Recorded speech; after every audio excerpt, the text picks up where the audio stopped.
यूं ही नहीं मिलती मंजिल परिंदों को, ये फैले हुए उनके पर बोलते हैं। और वो लोग होते हैं खामोश अक्सर, वो लोग होते हैं खामोश अक्सर, ज़माने में जिनके हुनर बोलते हैं। तो नमस्कार साथियों, MK सर इंस्पिरेशन के इस नए वीडियो में आप सभी का स्वागत है। तो मेरे भाई, आपको भी इतनी खामोशी से मेहनत करना है कि कामयाबी शोर मचा दे, सफलता शोर मचा दे और आपके माता पिता भी बोल सकें कि हमारे छोरे और हमारी छोरियां किसी से कम हैं के।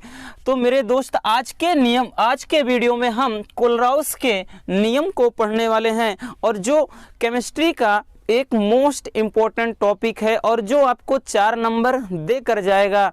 ये 2020 में भी यहाँ से क्वेश्चन आया था कि कोलराउस का नियम क्या है और इसके अनुप्रयोग लिखिए। तो आज के वीडियो में अपन सारी चीज़ों को एक एक करके क्लियर करने वाले हैं, तो वीडियो बहुत ही शानदार होने वाली है। तो मेरे भाई, सबसे पहले कोलराउस के नियम को समझ लेते हैं कि कोलराउस का नियम कहता क्या है, फिर उसके अनुप्रयोग को हम देखते हैं। तो चलिए पहले देखते हैं कि इसका कथन क्या होता है, कि इस नियम के अनुसार क्या होता है। अनंत तनुता पर किसी वैद्युत अपघट्ट की मोलर चालकता उसमें उपस्थित सभी धनायनों एवं ऋणायनों की आयनिक मोलर चालकताओं के योग के बराबर होती है। कौन बराबर होती है? वैद्युत अपघट्ट की मोलर चालकता। ये होता है कथन। अब इसमें सबसे पहले समझ लेते हैं कि वैद्युत अपघट्ट कहते किसे हैं। एक एक चीज़ों को मेरे दोस्त आपके दिलो दिमाग में घुसेड़ कर छोड़ेंगे। सबसे पहले हम समझ लेते हैं कि वैद्युत अपघट्ट क्या है। वैद्युत अपघट्ट क्या है, इसको अच्छे से कवर कर लेते हैं। तो वैद्युत अपघट्ट किसे कहते हैं? ऐसे पदार्थ जिनके जलीय विलयन में से धारा प्रवाहित की जा सके उसे कहते हैं वैद्युत अपघट्ट। यानी अगर उनको हम जल में घोल दें, फिर उसमें से धारा प्रवाहित करें तो धारा का प्रवाह हो, तो ऐसे पदार्थों को वैद्युत अपघट्ट कहा जाता है। और जब इसमें धारा प्रवाहित करते हैं तो इनका अपघटन हो जाता है, और इस घटना को वैद्युत अपघटन भी कहते हैं। ठीक है ना। तो यहाँ से वैद्युत अपघट्ट, ध्यान देना, ऐसे पदार्थ जिनके जलीय विलयन में धारा प्रवाहित की जा सके, तो वैद्युत अपघट्ट। अब ध्यान देना मेरे भाई, वैद्युत अपघट्ट में 2 प्रकार के होते हैं। एक प्रबल वैद्युत अपघट्ट होता है और दूसरा होता है दुर्बल। ठीक है ना। क्योंकि अगर आपने इनको नहीं समझा तो परिभाषा आधी अधूरी रह जाएगी। ध्यान देना मेरे भाई। तो प्रबल वैद्युत अपघट्ट क्या होता है? यानी ऐसे वैद्युत अपघट्ट अगर जिसमें धारा प्रवाहित की जाए तो पूरी तरह से वियोजित हो जाएं। ठीक है ना। ऐसे पदार्थ जिसके जलीय विलयन में धारा प्रवाहित करने से ठीक उसका पूरी तरह से अपघटन हो जाए, तो ऐसे पदार्थ को प्रबल वैद्युत अपघट्ट कहते हैं। जैसे HCl, ठीक है ना, HCl, NaOH, ठीक, और उसके बाद H2SO4, ये प्रबल वैद्युत अपघट्ट में आते हैं। किस में आते हैं? प्रबल वैद्युत अपघट्ट में आते हैं। और दुर्बल वैद्युत अपघट्ट क्या हैं? तो ऐसे पदार्थ जिनके जलीय विलयन में धारा प्रवाहित करने पर वो आंशिक रूप से वियोजित हो जाएं, यानी पूरी तरह से जल में उनके आयन ना घुल पाएं, तो ऐसे पदार्थ को कहा जाता है दुर्बल वैद्युत अपघट्ट। जैसे में अगर हम बात करें तो इसमें आ जाएगा दोस्तों CH3COOH, ठीक है ना, और उसके बाद NH4OH, ये सभी क्या होते हैं? दुर्बल वैद्युत अपघट्ट में आते हैं। तो इतनी चीज़ें क्लियर हो गई। वैद्युत अपघट्ट क्या है? तो ऐसे पदार्थ जिनके जलीय विलयन में धारा प्रवाहित करने से ऐसे पदार्थ जिनके जलीय विलयन में धारा प्रवाहित की जा सके उसे वैद्युत अपघट्ट कहते हैं। और वैद्युत अपघट्ट 2 प्रकार के होते हैं, एक प्रबल, दूसरा दुर्बल। तो प्रबल वैद्युत अपघट्ट क्या है? तो ऐसे पदार्थ जिनके जलीय विलयन से धारा प्रवाहित करने पर पूरी तरह से वियोजित हो जाएं या फिर पूरी तरह से आयनित हो जाएं, तो उसे कहते हैं प्रबल वैद्युत अपघट्ट। और जब पूरी तरह से ना होकर के आंशिक रूप से वियोजित हो जाए तो ऐसे पदार्थ को दुर्बल वैद्युत अपघट्ट कहते हैं। तो ये चीज़ क्लियर हो गया। अब देखते हैं कि अनंत तनुता क्या है। तो तनुता का मतलब ये होता है मेरे भाई कि वो कितना घुल रहा है, यानी वियोजित हो रहा है। तो वियोजित होने की जो मात्रा होती है या वियोजन होता है उसी को कहते हैं तनुता। ठीक, यहाँ पे हम अनंत तनुता पर या फिर कह सकते हैं वैद्युत अपघट्ट के वियोजित होने पर, इसको ऐसे भी बोल सकते हैं। ठीक है ना। तो अनंत तनुता पर किसी वैद्युत अपघट्ट, तो अनंत तनुता पर यानी इसके वियोजन पर, वैद्युत अपघट्ट की जो मोलर चालकता उसके सभी धनायनों तथा ऋणायनों की आयनिक मोलर चालकता के योग के बराबर होती है। नियम रटना ही नहीं है, एक आपको एग्जाम्पल के थ्रू पूरा का पूरा क्लियर कर देते हैं, ध्यान पूर्वक समझना। यहाँ से मान लेते हैं मेरे भाई कि इसमें हम मान लेते हैं कि इसमें क्या है, NaCl है, NaCl का घोल है। तो हमें पता है कि इसमें क्या होता है, Na प्लस है और उसके बाद Cl पे माइनस है, ठीक है ना। इसमें NaCl का घोल है और इसकी चालकता हम कुछ भी मान लेते हैं, यहाँ से 0.3 है और इसकी जो चालकता है 0. यहाँ से मान लेते हैं 2 है, ठीक। तो अगर हम इसको टोटल निकालें, टोटल इस विलेन की टोटल चालकता, पूरी चालकता अगर हम बात करें तो आप कहेंगे डायरेक्टली क्या हो जाएगा, 0.3 में 0.2 ऐड करेंगे, 0. कितना हो जाएगा 5। तो ये क्या हो गया, चालकता, ठीक है ना, इसकी टोटल चालकता। तो ये नियम यही तो कह रहा है ना कि अनंत तनुता पर या फिर कह लें इसके वियोजन पर ये जो घुल रहा है, ठीक, वही तनुता होता है। तो अनंत तनुता पर, और अनंत का मतलब इसकी कोई निश्चित सीमा नहीं है, ठीक। तो अनंत तनुता पर किसी वैद्युत अपघट्ट की, ये इसके वैद्युत अपघट्ट की जो मोलर चालकता होगी उसके सभी धनायनों तथा ऋणायनों के आयनिक, आयन यानी प्लस माइनस जो है के योग के बराबर होती है। बस इतनी सी पिक्चर है। तो अगर इसको हम गणितीय रूप में लिखेंगे तो ये हो जाएगा लेमडा m दर्शाते हैं बराबर यहाँ से लेमडा, और यहाँ पे क्या होता है प्लस चार्ज और एक माइनस चार्ज। चूंकि ये नियम यही तो कह रहा है ना कि उसके धनायनों एवं ऋणायनों की आयनिक मोलर चालकता के योग के बराबर होती है। और यहाँ पे जब x और y को हम लिख देंगे, अब यहाँ से पूरी तरह ये कंप्लीट हो जाता है। जहाँ पर ध्यान देना, ये क्या हो जाता है, तो ये है मेरे भाई अनंत तनुता पर, क्या है, अनंत तनुता पर वैद्युत अपघट्ट की मोलर चालकता, वैद्युत अपघट्ट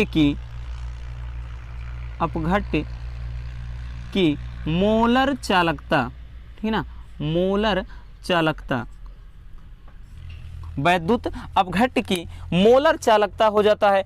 और हमें पता है कि जो लेमडा ये क्या है, इनफाइनाइट, और लेमडा प्लस इसका मतलब क्या है, धन आयन, ठीक है ना, और ये क्या है, ऋण आयन। जहाँ पे एक्स वाई क्या है, तो एक्स वाई है कि प्रति इकाई फार्मूला पर धनायन की संख्या, क्या है, धनायन की संख्या, प्रति इकाई फार्मूला पर धनायन की संख्या है। और y क्या है कि प्रति इकाई फार्मूला पर ऋणायन की संख्या, ना, ये ऋणायन की संख्या है, ऋणायन की संख्या, ठीक। तो आई होप कि ये परिभाषा अच्छे से आपको समझ में आ गई होगी, ठीक है ना। फिर से एक बार देख लेते हैं। ये नियम क्या करता है कि अनंत तनुता पर या फिर कह लें वैद्युत अपघट्ट के वियोजन पर, ठीक, किसी वैद्युत अपघट्ट की जो मोलर चालकता होती है उसके सभी धनायनों एवं ऋणायनों की आयनिक मोलर चालकता के योग के बराबर होती है। यही तो कह रहा है ना कि अनंत तनुता पर वैद्युत अपघट्ट की जो मोलर चालकता है वो उसमें उपस्थित धनायनों तथा ऋणायनों की आयनिक मोलर चालकता के योग के बराबर होती है।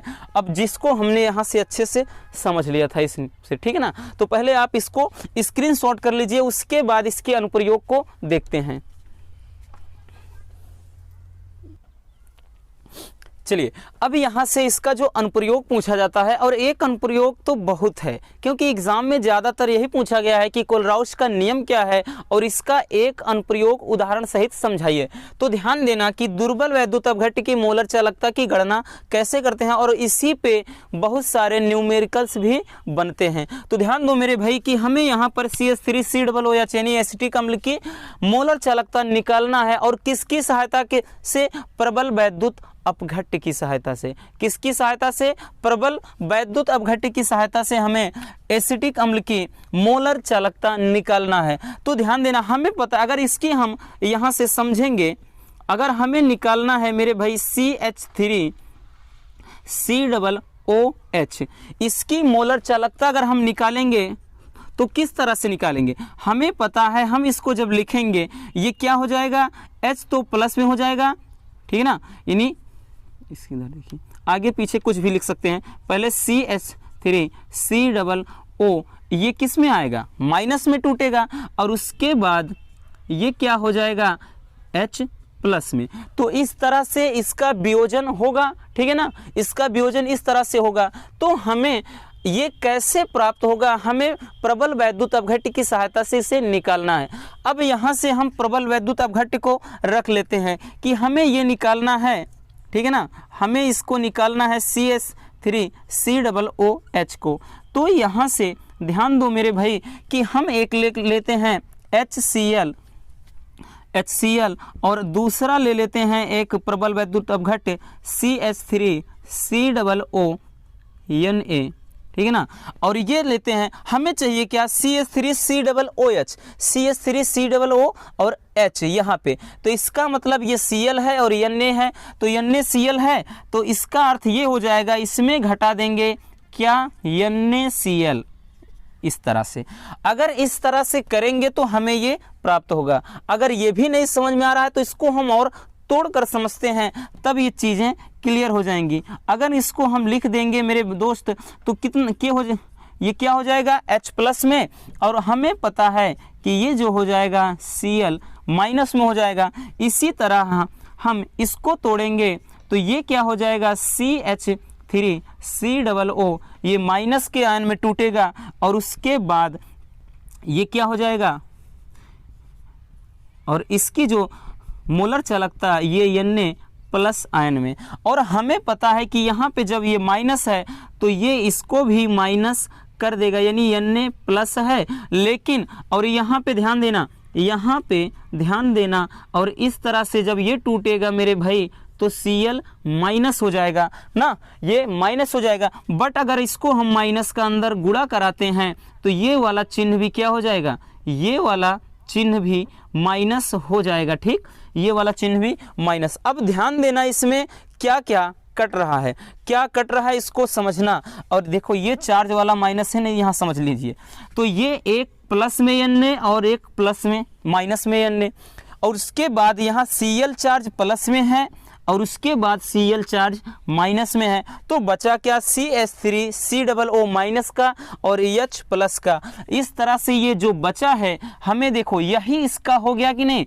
एक ये बचा है कि CH3COO माइनस आ गया, और उसके बाद प्लस में क्या आया है? प्लस में क्या है? ये है, ठीक है ना, H प्लस में, ठीक। तो इस प्रकार मेरे दोस्त यहाँ से इस तरह से आप देख रहे होंगे कि CH3COOH जो कि क्या है? एक दुर्बल वैद्युत अपघट्य, इसकी चालकता हमने प्रबल वैद्युत अपघट्य की सहायता से निकाल लिया। तो इस तरह से इसका उदाहरण भी हो जाता है, और इसके आधार पर वियोजन की मात्रा भी ज्ञात की जाती है। बट आपको एक एग्जाम्पल अच्छे से समझ लेना है, और पूरी तरह से इसी में आपको 4 नंबर मिल जाएंगे। तो बस दोस्तों, आज की वीडियो में इतना ही। अगर वीडियो पसंद आए तो प्यार से लाइक कर दो मेरे भाई, क्योंकि लाइक करने में आपका कुछ भी नहीं जाता, और चैनल को अभी तक सब्सक्राइब ना किया हो तो कर लीजिए। मिलते हैं नेक्स्ट वीडियो में।